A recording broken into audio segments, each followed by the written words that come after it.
Okay guys, welcome back. I'm really excited because in this episode we're going to advance into the next part, which is the city of Avernum. We've been waiting for this part. For those that haven't watched my playlist that I did before with the prologue, this is the continuation basically. I just wrote down a little bit of the things that have happened. So the calamity. Let's talk about the calamity before starting the whole thing here and before reaching Avernum. The calamity, or the cataclysm, destroyed everything that was before. The Emperor entered into stasis, and the 12 wraiths, or Lich Kings, took over the vacuum of power. Now there's here a place called Tarazog. Let me show you here. There it is. I love how when you zoom in, it is going to the other stuff is going to disappear. Now take a look at this. The Hound. I'm wondering what is the maximum or area in which you can explore in here. Is this everything covered in lava here? Now I'm wondering. There's so much things about this. But okay, so I was saying on the Tarzog is here, Tarzog's shelter. We learned that the orcs, there's an entry about the orcs, which is fantastic, and I wanted to talk about this here. The orcs, the race of the orcs in this world, were brought to existence by the 12 Lich Kings that took over after the cataclysm. So it was 300 years ago from this point when they basically brought the orcs to life. The orcs soon noticed that they were enslaved by dark magic, and they rise against their masters. But there's a telling that there were some called the Dragon Lords, and they enter into the scene and they subjugated the race of the orcs almost to extinction. A bunch of them captured the Black Blood Mountain. Then they were relocated to Dark Moor. Yeah, the previous chapter we were face to face with the there's a wild hunt stuff happening here that is called the Last Pilgrimage. Wandering specters that haunt the open areas, which are here, basically where we are. They haunt the open areas of the wasteland. They're also called the Walking Dead. These were priests from the city of Tot, which is located up in here, as you can see. And before the calamity, before the cataclysm, they wanted to reach the capital and speak with the emperor. So what happened is that the cataclysm caught them near Davin over here when they were traveling down here.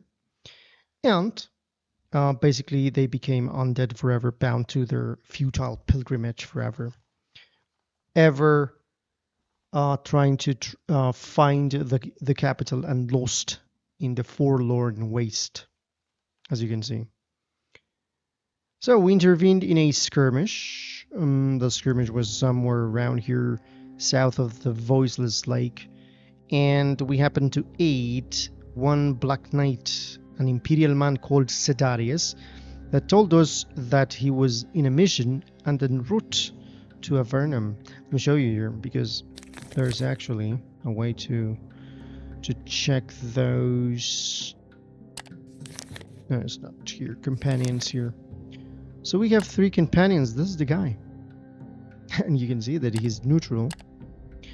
So, this is Sedarias. Sedarias, you can see here. He has stuff like intimidation, tough, thick skull, strong mind. What is you're immune to stun? Religion, knowledgeable about gods and beliefs. This is a nobleman, by the way, and we had no choice but to add him as a passenger because he is of noble birth, and in this world, in Xeryn, we're under oath obliged to help nobility such as him, as you can see.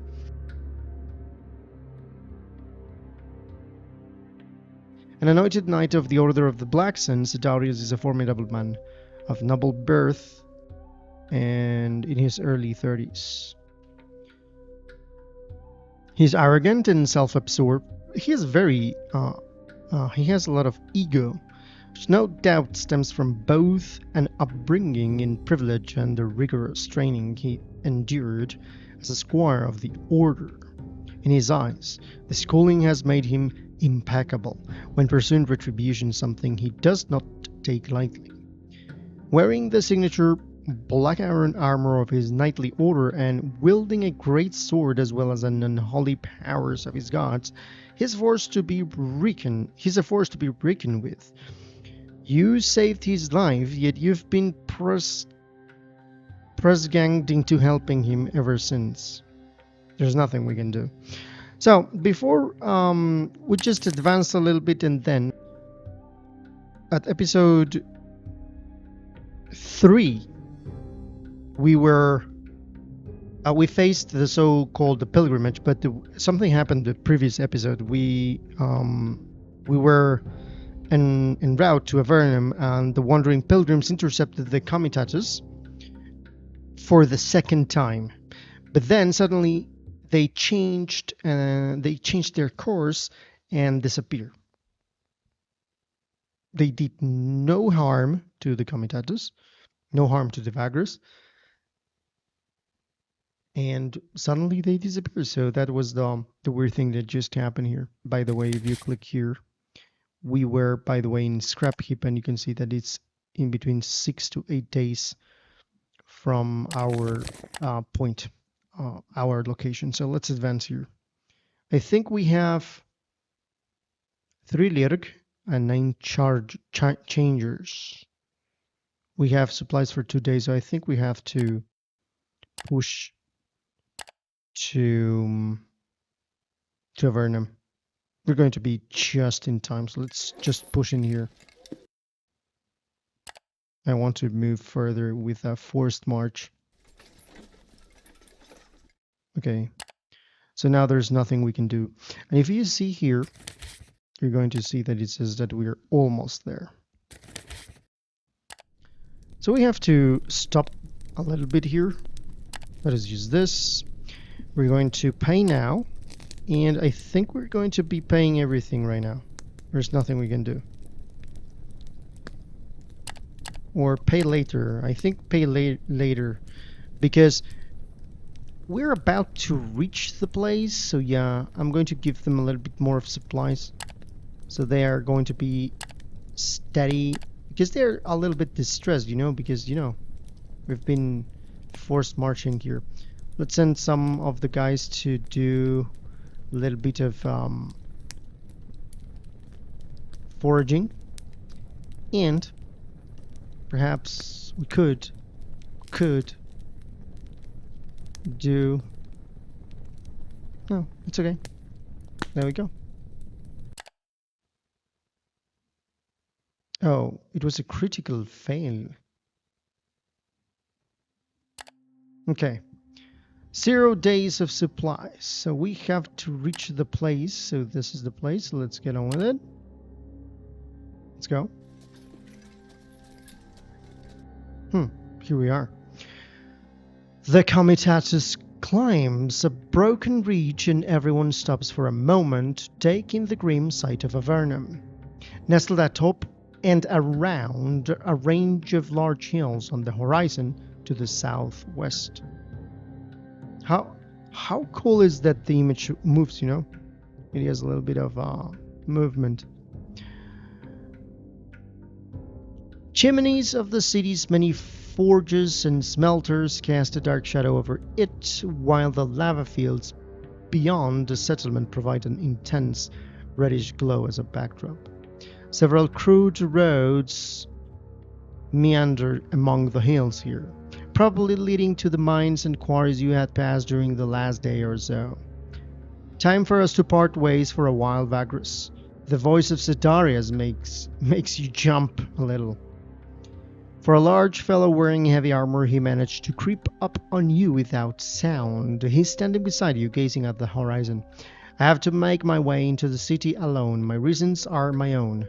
But before I go, I have a proposition for you. His voice and stature tell you that there is not much point in arguing. You are well aware, of course, that my contingent was betrayed and ambushed out in the wasteland where we met. During our trek back here, I have come to the conclusion that whoever betrayed us had to be someone involved in the investigation I led in Avernum before setting out from the city. Even though I have some ideas where to start looking for traitors, the implications of this despicable betrayal are too severe to attempt to meet it head-on. I require secrecy and guile. Most of my remaining allies in the city and I are too easy to track or recognize, and those responsible could easily make evidence disappear if I am revealed to be alive. Someone else has to provide that guile for us. We all know what he's trying to say. After a short pause, he looks you in the eye. What I mean is that you, your friend, the mage, and the rest of your crew could be vital in finding the culprits and bringing them to justice. The Empire needs your help. So now he's asking for our help in the name of the Empire. Ask him about what exactly the betrayal implies. We can ask for a price. We can refuse him. You took him here as agreed.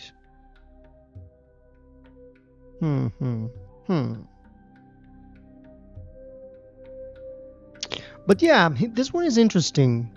Agree to help him for the Empire or for gaining powerful friends.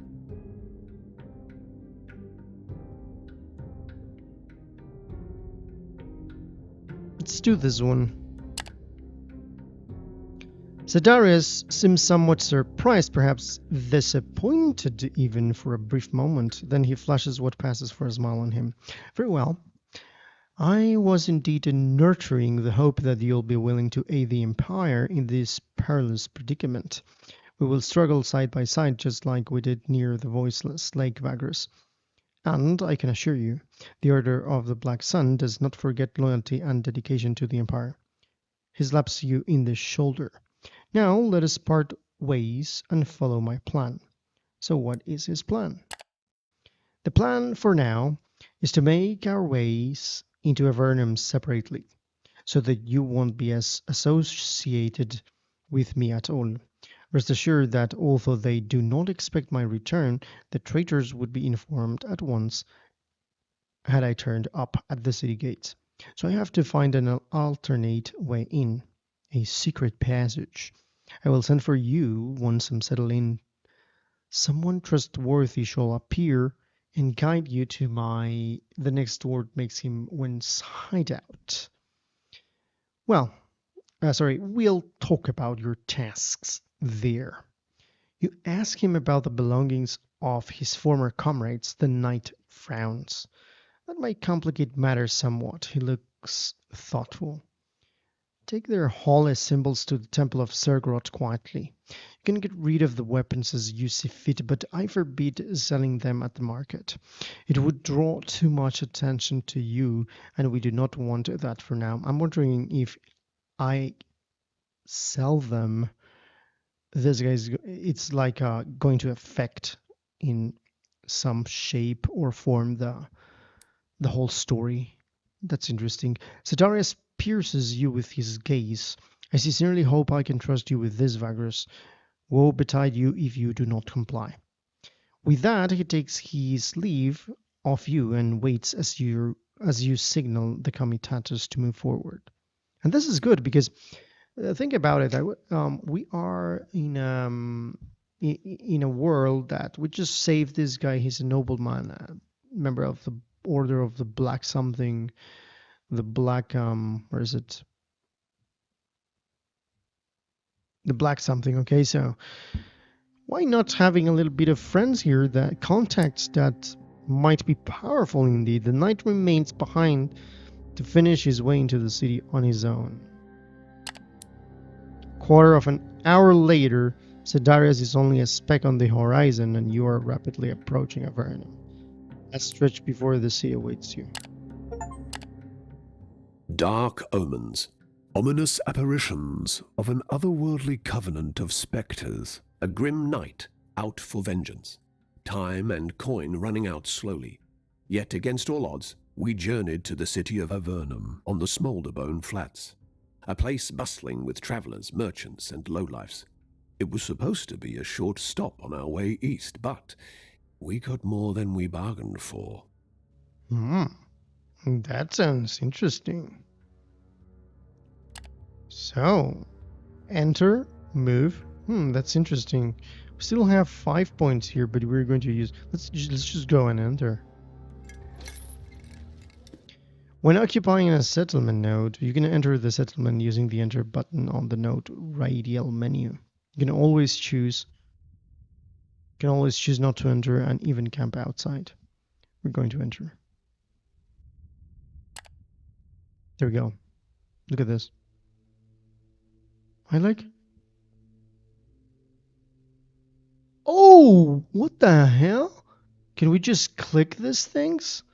That's fantastic. I accidentally clicked on the freaking image, and I was not aware that you were able to do that. That's fantastic. You can click it, and you're going to see huge artwork of what we're seeing. Look at this small thing. Are those lizards? Is this a turtle or something?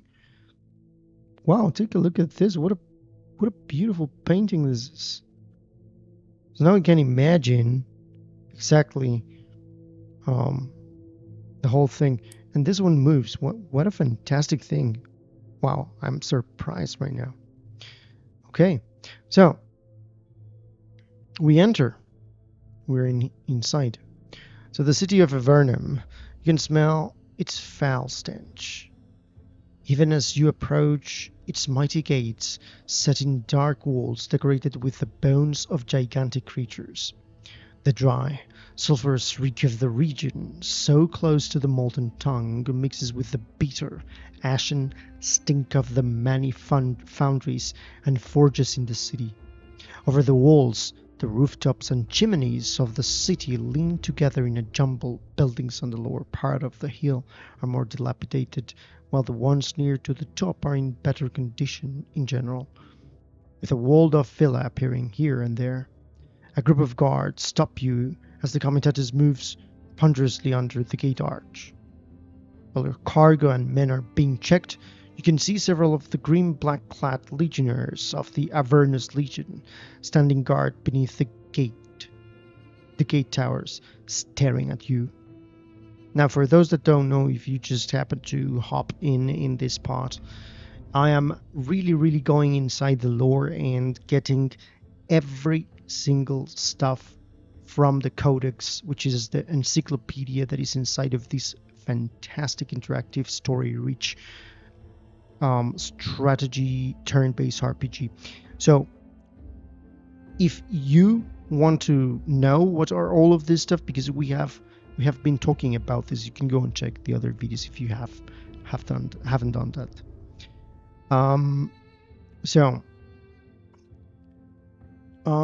Gay taxes to changers. Wait, we have changers? Yeah. Oh, that's good. We didn't pay, right?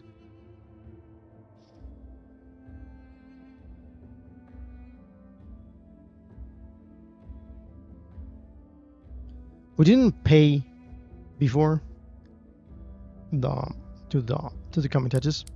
2 changers, the head guardsman says after getting the confirmation from his men that everything is in order.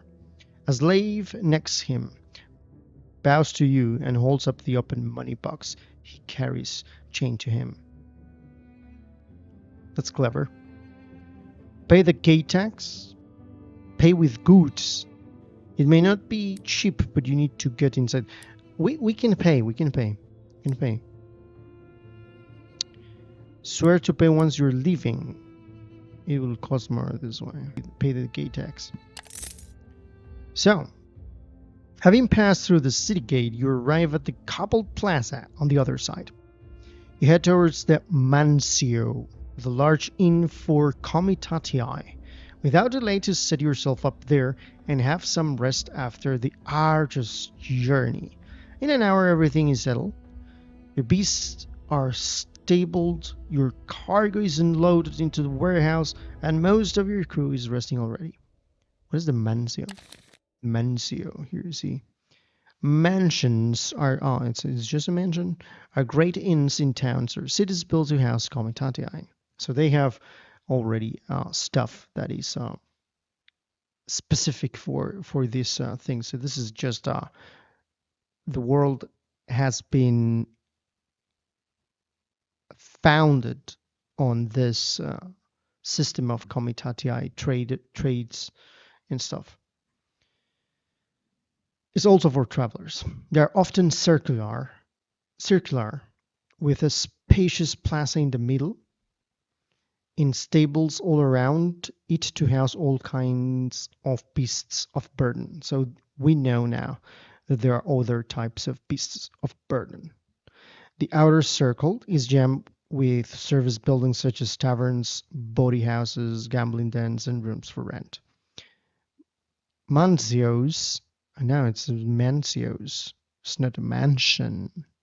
Mansios can be quite varied depending on who runs them, but most of them have all the basic services required by travelers. Commerce often converges in these establishments, but they are far from a marketplace. Usually supplies and slaves can be acquired there, as well as beasts of burden. Also, people who have news and rumors gather in the halls of Mansios. So whoever wants to learn of other lands goes there. Good. Mansios. Just as you are about to head into the common room and order a drink, Javik approaches you and draws you aside. There's someone here to see you, boss. Someone sent by our knightly friend. Says she wants to talk to you discreetly. She's waiting behind the stables, Javik says in a hushed tone. It was foolish to think that you have rid yourself of Sedarias and his agenda even for a few hours, but you have little choice. Let's go and hear the messenger. The woman, waiting for you in the shadows behind the stables of the Mansio, is wearing a large hood and a long cape over a dark grey, featureless tunic. As you approach, she throws the hood back, revealing the markings of someone in the service of Askul. Now we can get into the Askul entry here. We're going to read that in a few seconds. God of the underworld, a face painted pale with dark eye shadow to give the impression of a school. Oh, interesting. You suspect that she is a novice, attached to the Order of the Black Sun, or an acolyte of the Church of a School. Another entry for the church. The woman looks around furtively. There is nobody nearby, just you and Javik. Greetings from our mutual friend, the Knight Dominus, the young woman says quietly after looking you in the eye. I was sent here to take you to him when you're ready. Okay, I'll wait here. Just don't take too long. He's very eager to see you. From now on, you can visit Sedarias in Avernum. So, let's see. The Church of a School. This is the religion institution of the God of Death. The organization is responsible for all funeral activities and for the maintenance of necropolis, let's say, crypts and graveyards across the empire. Because of the general belief that a soul is damned to wander eternally unless the proper rituals are given upon death. The church wields tremendous influence for most people. The priests and necromancers of Ascul are also tasked with supplying unliving legionnaires for the wars of the Empire, and they hunt down all undead not controlled by one of their ordained. Ascul's church has, so they have a monopoly on the undead, something like that. Ascul's church has the most numerous members and followers by far in the triumvirate. His priests are popular for they deal in serenity and even agreement empathy. The high priest of the church wields great political and magical power, often holding seats of the Senate. The head of the church is the vicar, who is usually the most gifted and experienced necromancer of the Holy Order. All priests start as novices and go through religious, magical, and physiological training. Their magic includes the ability to talk to the dead and animating them, necromancers, basically, commanding undead as well as the manipulation of life force and souls. The church has close ties to the Ordo Negris Solis, the Order of the Black Sun, which is the Empire's greatest knightly order. It is said that Sergorod has much more influence over the Black Knight's agenda and that Asculites do not care. The church has two major and well-known secrets: the Watchers and the Apothecaries. The former is a militant group tasked with the protection of the holiest sites and grandest necropolis, while the latter is a group sworn to use all their knowledge in medicine and physiology to keep the sacred life force where it belongs, to the living. The church has a lot of temples scattered around the continent. Every city has one, and even the smallest settlement have graveyards where at least a novice toils. The major necropolises of the king of the underworld can be found in the imperial capital city, in Charnel Valley, at the end of the Causeway of the Dead, and in Davin. What is the capital of the empire, I'm wondering? I'm really wondering.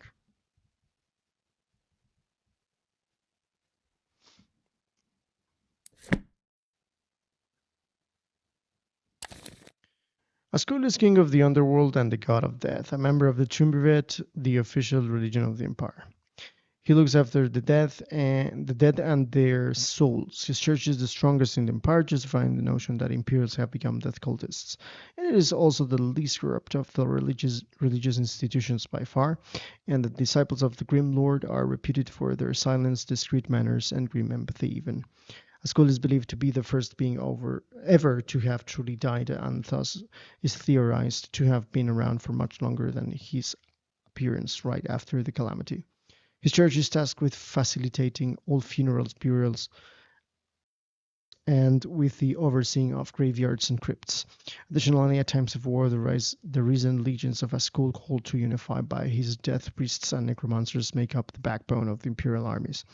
According to legend, Ascul contacted the 12 just after the calamity and offered them his aid in rebuilding the fallen empire. They accepted, and the king of the underworld has been their closest ally ever. Some folks even claim that he had a hand in resurrecting the apostles as leashes, even though this miracle is attributed to the emperor in dogma. With so many dead due to the calamity, Ascul and his following took upon themselves to give proper rest and relief to these tortured souls. Even these days, the dead are respected by Asculites, and without proper rites, the souls are said to remain behind in the Riven realms, suffering for eternity instead of taking its place in the Tartaris, the underworld in imperial religion. Wait, suffering for eternity instead of taking the place in Tartaris, the underworld in imperial. Okay. The gigantic necropolis of the southern provinces are looked after by the Asculites. Ascul priests have power over life force and souls. There are necromancers able to talk to the dead and even animate them, potentially in large numbers. Without priests and necromancers, the recent dead are only husks controlled by malevolent instincts, like some zombies, something like that. So they are needed when undead are used as workforce or fighters in the legions of the empire. Undead without an independent mind that are not controlled by a believer or licensed necromancer are sought out and destroyed by the church. The king of the underworld is depicted as tall, robed man with a skull face and a hood. Sometimes he holds a sickle, like the death symbol. Other times he stands on a pile of bones.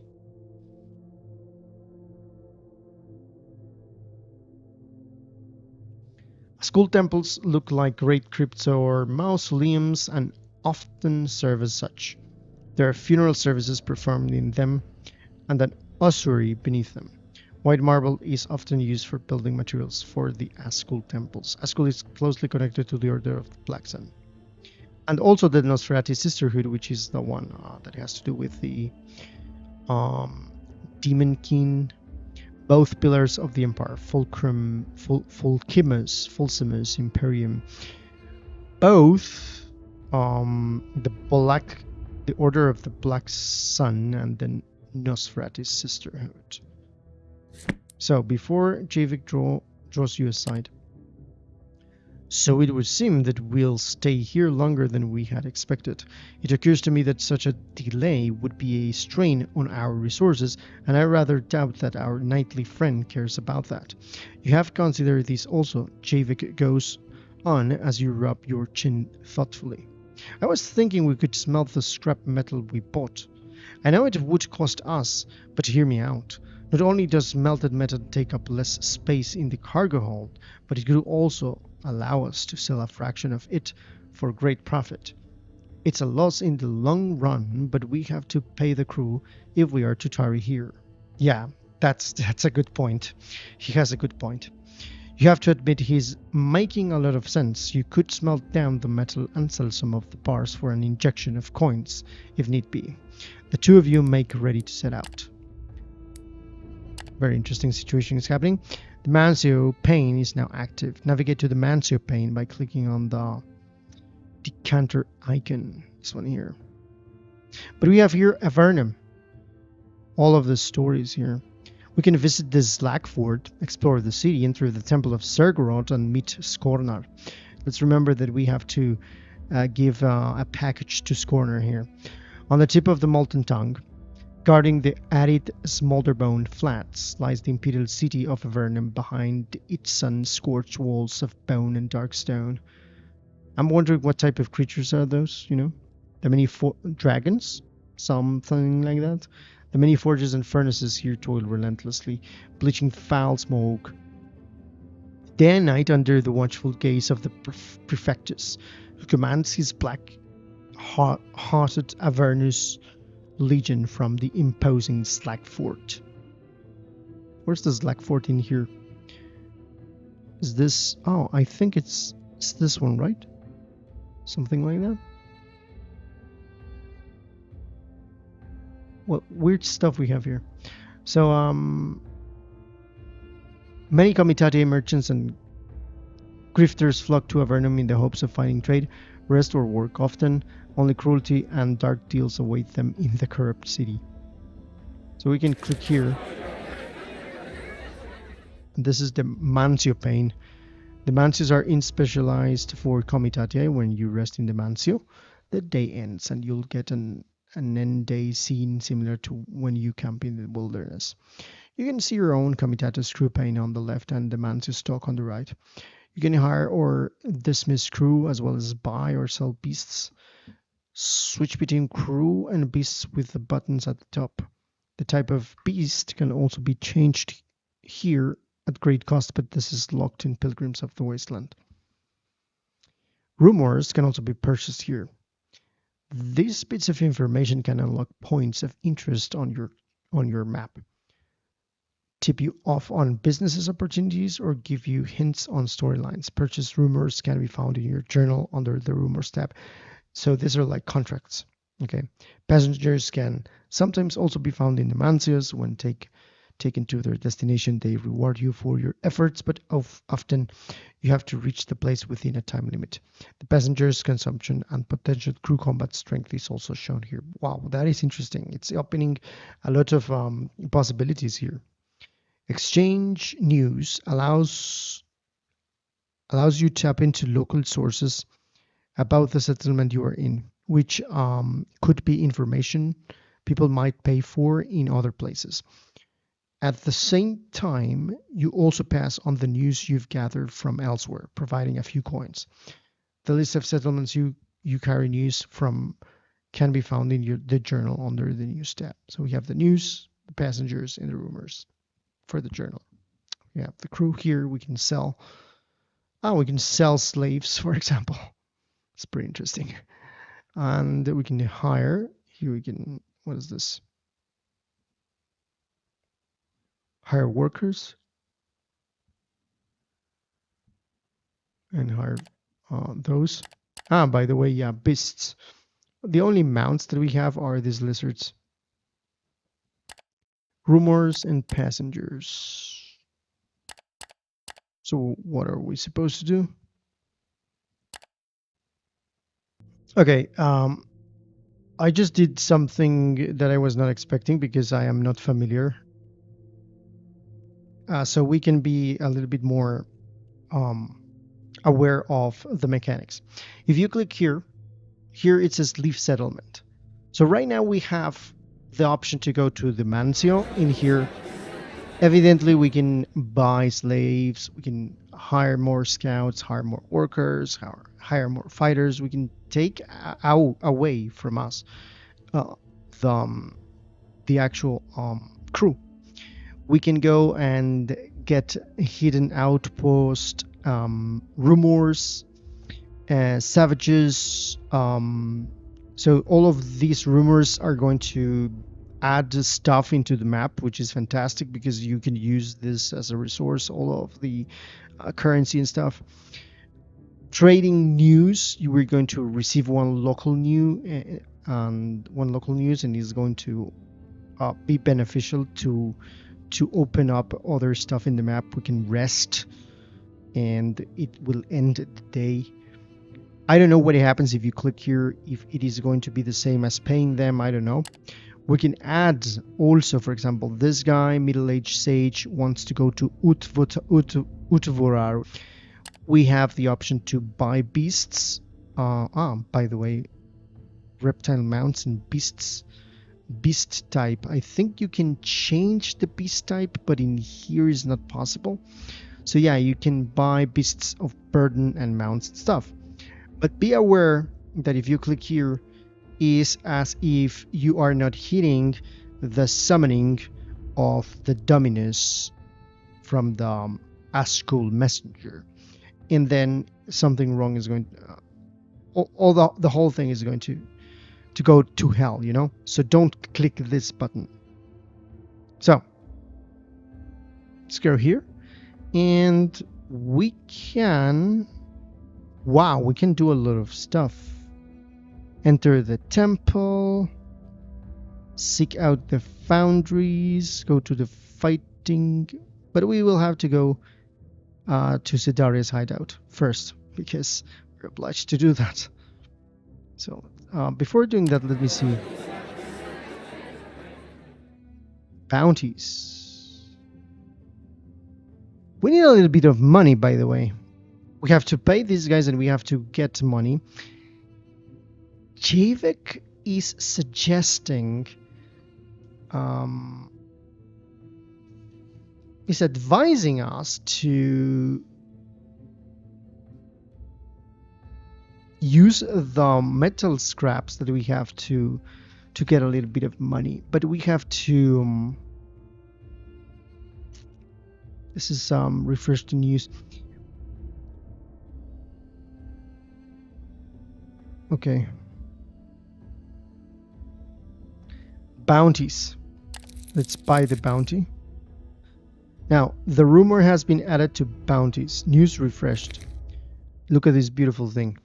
The news tab lists all the settlements you currently have news from. So we just exchange a new, and the new is a local fresh from Avernum. These can be acquired either through stories or by using the exchange news option in Mancios. News entries are worth some money each time you use the exchange news in Mancios, providing a constant side revenue to help out with your journeys. New entries degrade over time, becoming less fresh, which means less valuable in general. You can refresh them to their maximum by using exchange news in settlements and sometimes through stories. So wow, this is beautiful. This game is beautiful. You click here, have the news here. We have the rumors as well, bounties here. On the rumor pane, you can find all the rumors you have found or bought in settlements. Rumors are bits of information that can unlock points of interest on your map. So, essentially, they're guides you can follow to find interesting things. Entries are on the left. By clicking on one, you can see its contents on the right. Okay? But first, let's go to the news. So we have the local news here. For some reason, we just have a picture here. Okay. So what are the news here? Are we supposed to click here? Weird. But I like the drawing. It's so amazing. I don't know what happens here. What do we have to do here? Never mind. There's always this thing here, so we can see news. That says the news, exchange news, blah blah blah. News entries are worth. Of news is important because entries degrade over time, becoming less fresh. But yeah, so what are we supposed to do? Okay, rumors. There's talk of a bunch of bounties put out by the Avernum's administrators on targets ranging from wild beasts to runaway gladiators. You should visit this slack fort if you want to earn some coin working as a bounty hunter. The bounty office there will have all the information.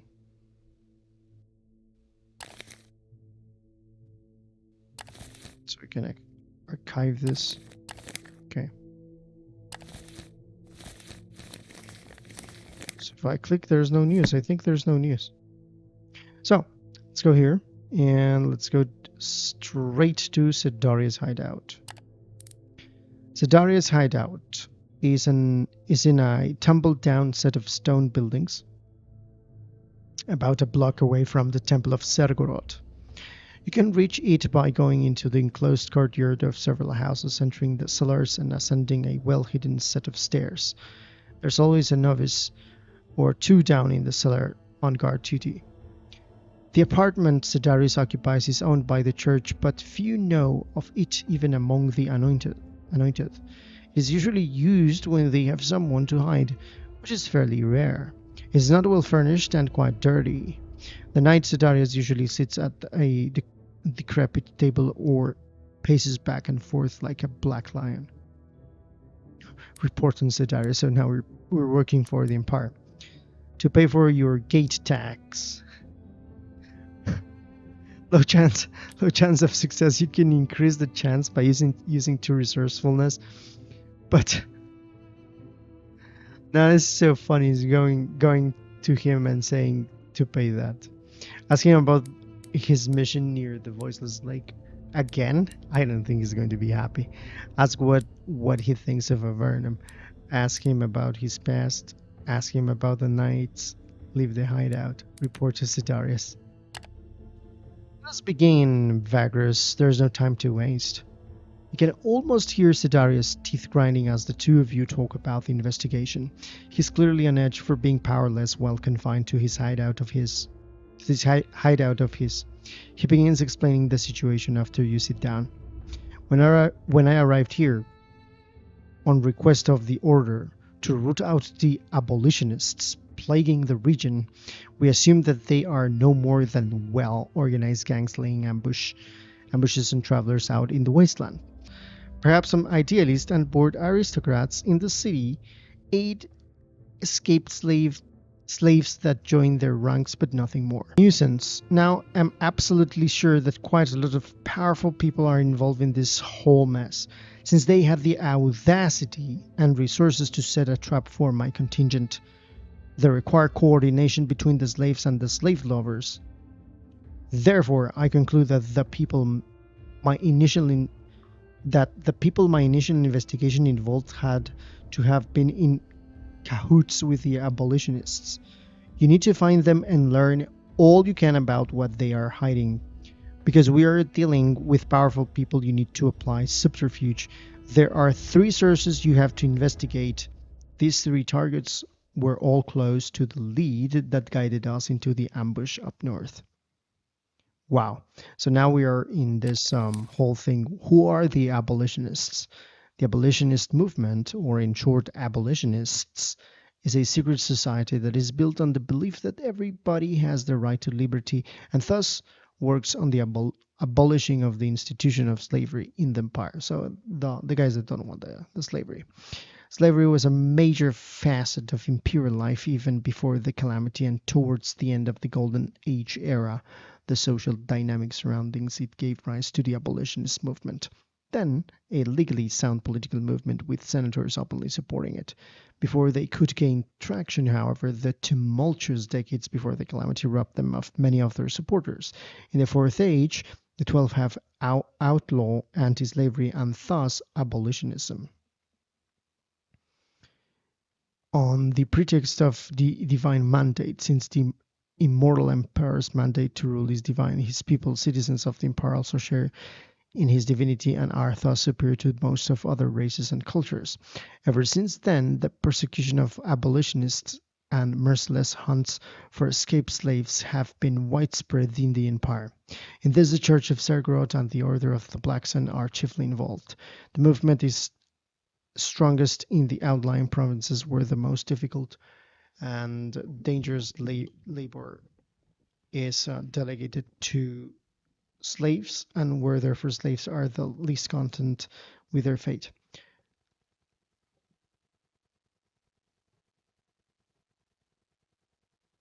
Tark, especially where a lot of the populace feels they are themselves slaves in the effective, not in name, is the hotspot of anti-slavery movements. Tark.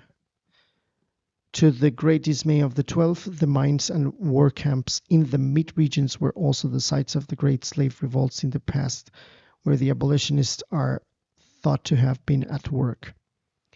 The movement is said to have been behind a successful revolt of 929, when the slaves were escorted to the Dragonlands and were thus liberated, though this may only be propaganda. Structure and activity.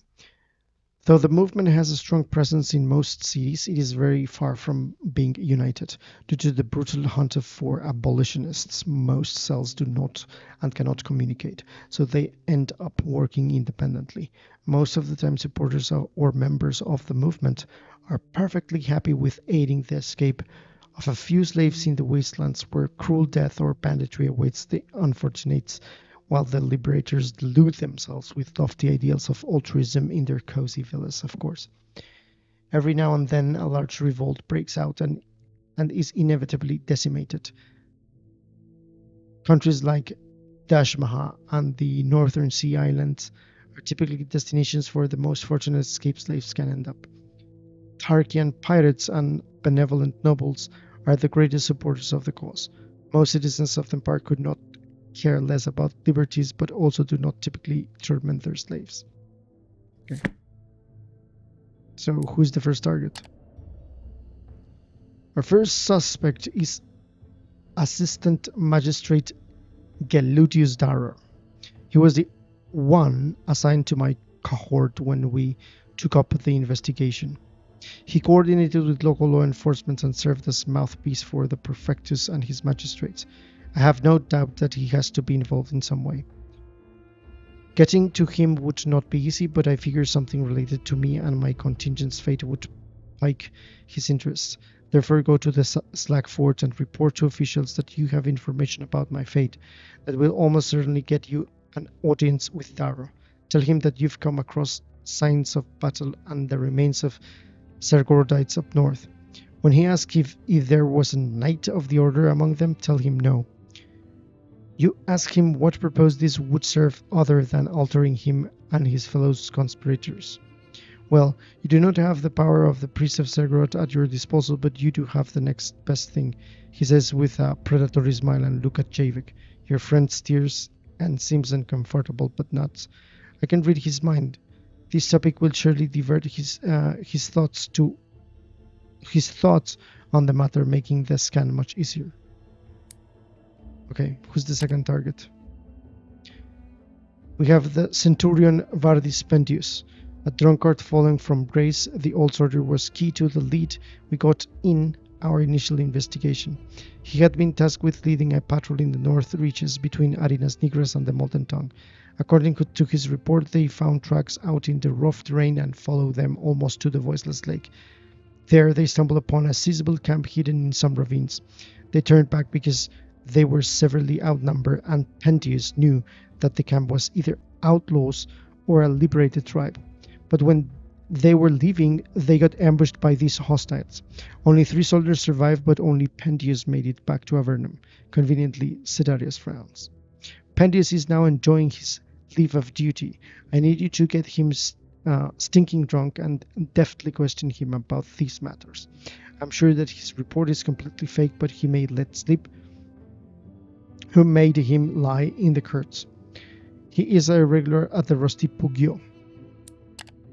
And finally there's the Smelters Collegium. Worthies, they run half the city, especially its criminals. They were not directly involved in the plot, but whoever armed the abolitionists must have done it through them. Also, whatever the damn slave lovers take from the Comitatus that fall victim to them has to go through the city's black market, also run by the Collegium. They never talk to Sergorodite, but they will talk to you. See what you can learn from them, but be prepared to be clever or they'll get suspicious. Sedarius put a copper coin on the table. There should be more than enough for bribes. Use your guile, or your sorcerer's telepathy, or whatever. I don't care. Just glean from them as much as you can from the abolitionist contacts in the city. One of their headquarters is the tavern called Gallows Anvil. Now you know everything to start your investigation. Okay, so another important thing here is that every time that we want to save, we have to either go out from the settlement that we're in or also rest. If we rest, then we're able to save. We have the Collegium here, Centurion, Shipmen, Abolitionists, and all has been updated for the Black Knight missions that we're now in, which it appears that the fate of the Knight Sedarius and your own are intertwined. So we are now obviously going into by the way, this is separated in chapters, and then we have chapter 3, which is investigating 3 different guys that have a lead on who is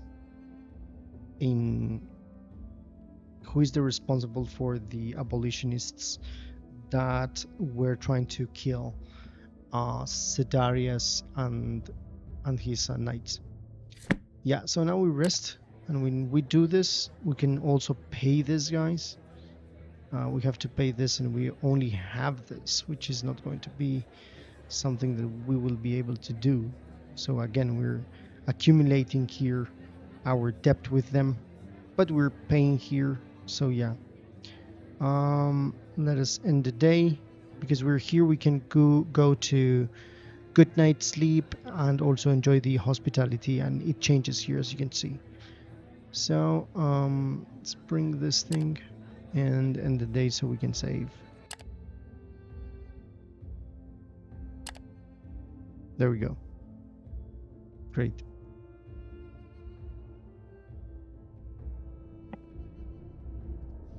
So stay tuned for more. This was Victor. See you in the next one.